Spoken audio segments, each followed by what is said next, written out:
আজ বাংলাদেশ পরপর কয়েকবার ভূমিকম্প অনুভবের শিকার হতে হয়েছে। আমরা কি খেয়াল করে দেখেছি একদিনে, এক সপ্তাহে এভাবে একের পর এক ভূমিকম্প হওয়া কোনো স্বাভাবিক ঘটনা? পৃথিবী এভাবে কেঁপে ওঠে না যদি না আসমান থেকে কোনো বার্তা নেমে আসে। সত্যিই কি এই ব্যাপারে আমরা কিছু ভেবেছি কি? হ্যাঁ, বিজ্ঞান কারণ খুঁজে পাবে, যে প্লেন মুভমেন্ট, ঘর্ষণ ইত্যাদি ইত্যাদি। কিন্তু মুমিনের চোখে এটা শুধু বৈজ্ঞানিক ঘটনা নয়, এটা আল্লাহর একটি সতর্কবার্তা, একটি ধাক্কা, একটি স্মরণ করিয়ে দেওয়া, তোমরা আমাকে ভুলে গেছো, আমার আইন ভুলে গেছো, ফিরে আসো। আমরা আল্লাহর নাফরমানি করেছি এমন ভাবে যেমন আগে কোনো জাতি করেনি। গুনাহ আমাদের জীবনে পানি ভাতের মতো হয়ে গেছে, আর জমিন আজ কেঁপে উঠে যেন বলছে, তোমাদের গুনাহ সীমা ছাড়িয়ে গেছে। আজ সমাজে যে পাপকর্ম ছেয়ে গেছে, এই কর্মগুলো তারই ফল। ব্যভিচার, অবৈধ সম্পর্ক, পর্দাহীনতা, আজ এগুলোকে আধুনিকতা বলা হয়। যেখানে ব্যভিচারকে প্রেম বলে, সেখানে জমিন কিভাবে নীরব থাকবে? বলেন, কিভাবে থাকবে? আজ জিনা ব্যভিচার শুধু ভুল না, এটা আল্লাহর সীমা লঙ্ঘন। এটা সেই আগুন যা আল্লাহর গজবকে ডাকতে থাকে।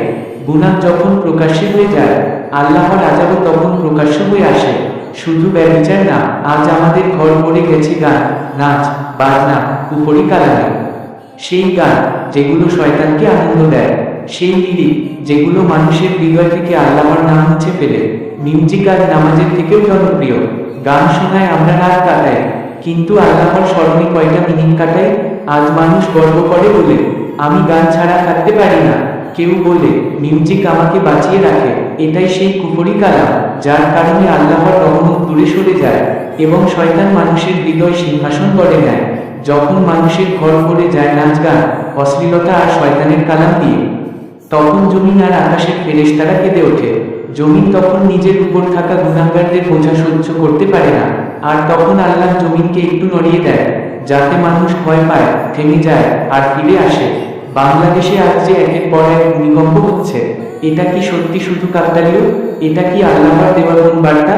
মুমিনের হৃদয় বলে, এটা আল্লাহর হুঁশিয়ারি, তার মরণ কিন্তু গভীর একটা বার্তা। বড় ধ্বংস আসার আগে আল্লাহ ছোট ছোট সতর্কবার্তা পাঠায়।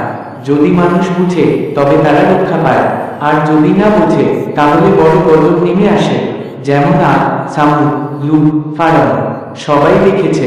আজকের এই কম্পনে আমাদের ভয় পাওয়া উচিত, কিন্তু ভূমিকম্পকে ভয় করার আগে আমাদের গুনাহকে ভয় করা উচিত, কারণ গুনাহই আল্লাহর আযাবকে ডেকে আনে।